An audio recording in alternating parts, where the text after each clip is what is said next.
Hello po sa inyo mga Kajansky, kumusta po kayo? At ngayong araw na ito ay meron na naman po tayong bagong ipapahagi sa inyo na kung saan ito po ay mga simpleng paraan para mas lalo pang maka-attract ng good luck na yan sa sapingan naman o pananalapi. So bago po ang lahat ay nais ko lang pong i-promote sa inyo mga Kajansky para po sa mga gusto ng mga pampaswerte sa inyong mga negosyo, sa inyong mga trabaho, sa inyong mga career, o kung kayo po ay mahilig maglaro ng uri ng sugal, meron po tayong pampaswerte dyan. Para po sa mga interesado ay mag-PM naman po kayo sa akin. So mga Kajansky, gawin nyo lamang po ito sa unang buwan ngayon ng Enero o ng January. Dahil para kung ano man po yung mga kamalasan na nanahan sa ating mga paligid, sa inyong mga tahanan, para maitaboy po natin yung mga negatibong enerhiya para sa buong taon po ng taong 2025, tayo po ay ulanin ng swerte para kung ano man po yung mga kamalasan na yan ay ito po ay maitaboy at ito po ay mahadlangan. So gawin nyo lamang po ito mga Kajansky kung malakas po ang inyong paniniwala para ito po ay mag-work sa inyo kung ano man pong ritual na ating ginagawa. Meron po dapat tayong 100% trust, believe, and faith. So meron po tayong mga simpleng paraan na pwede po natin gawin na ito po ay napakabisang pantaboy ng mga malas na yan para ma-attack po natin ng swerte, yung tuloy-tuloy na swerte na yan. So gamit lamang po yung ating kalamansi. So 3 kalamansi lamang po ang ating gagamitin, 3 dahon ng laurel. At dito po sa ating mangkok o sa platito mga Kajansky, maglagay lamang po tayo ng asin. Dahil ang asin po ay isa pong malakas na ito po ay nakakapagtaboy ng mga negatibong enerhiya na yan. At lagyan naman po ito natin ng dahon ng laurel. 3 dahon ng laurel mga Kajansky, dahil ang dahon ng laurel ito po ay napakamabisa sa pag-attract ng swerte na yan. Dahil ang dahon ng laurel, ang ibig sabihin po nito ay Laura, na ito po ay sa usaping pananalapi. Kaya po ay kung ano po yung mga mabibigat na daloy ng panalapi sa inyong pamumuhay, ito po ay kanyang paggagaanin na magkakaroon po ng way o mga solusyon. Okay?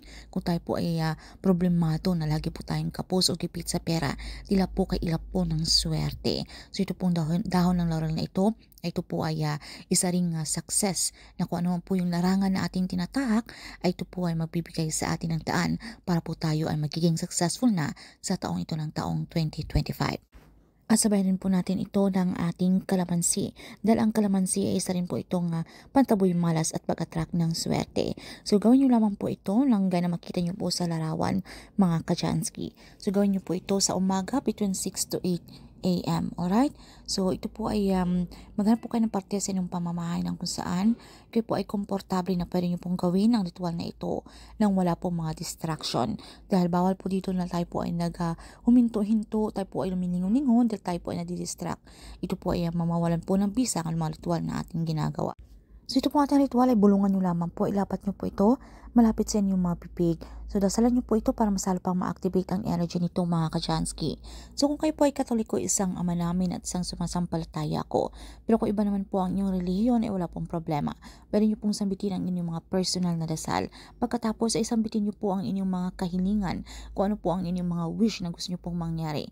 Kung bakit nyo po ginagawa ang inyong ang ritual na ito. So dapat good intention na lamang po, okay? So naman ang mga problema nyo sa usaping pananalapi, sa inyong mga trabaho, sa inyong mga negosyo mga Kajansky, kung naman po yung problema na yan, na gusto nyo pong tuldukan, na gusto nyo pong wakasan at mabigyan ng solusyon, alright? So pagkatapos ay maging positibo, i-claim, i-affirm nyo na po sa inyong mga sarili ang mga swerteng darating na ito. Sabitin nyo lang po yung ating mantra, thank you universe, now I'm ready to receive the blessings.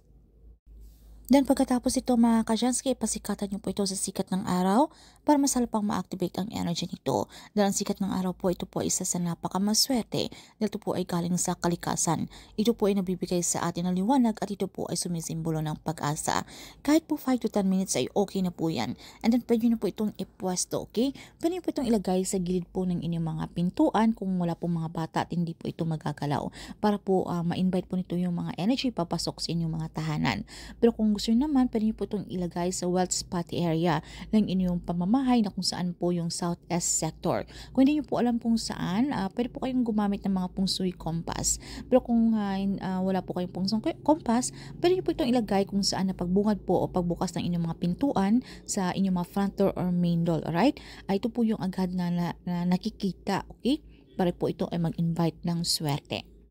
So, kinakailangan tayo po ay maging positibo at huwag po tayong maging tamad. Kapag meron po tayong mga ganitong mga pampaswerte ritual, ay kinakailangan na tayo pa rin po ay gumawa ng aksyon pagpaplanong gagawin. So, sabihin pa rin po natin ito ng pagsusumikap. Okay, tayo po ay magsipag. Dahil tandaan natin na sa atin pa rin po ang may kontrol at tayo pa rin po ang gumagawa ng ating kapalaran. Nasa ating kamay ang tagumpay, mga Kasyansky. So, sa pamamagitan po ng mga pampaswerte ritual na ito po ay isang gabayo inspirasyon lamang para mas lalo pang lumapit yung swerte na yan. At kung hindi man po agarang nang mangyayari yung mga swerteng ating inaasam, ay po kayong mawala ng pag-asa, mga Kasyansky. Natural lamang po yan na meron po talagang taong hindi po agad-agad nangyayari. Pero kung alam nyo po na deserve nyo po ang bagay na inyong hiniling kay universe, dahil kayo naman po ay hindi tamad, kayo naman po ay nagsusumikap sa buhay, kayo naman po ay matulungin sa inyong kapwa. Tila kailap lamang po ng swerte. So ito po ang ating ritual na ginagawa po natin para iparating po natin kay universe na tayo po ay ready na makareceive ng blessings na yan. Dahil deserve po natin yan. So yun lamang po ang mga Kasyansky. Maraming salamat sa inyong lang sa pagsuporta dito sa ating channel. Kung meron po kayong mga katanungan o hindi mo masyadong klaro sa topic na ito, ay paki-comment na lamang po sa ibaba. So anyway, goodbye mga Kasyansky, and see you again on our next one.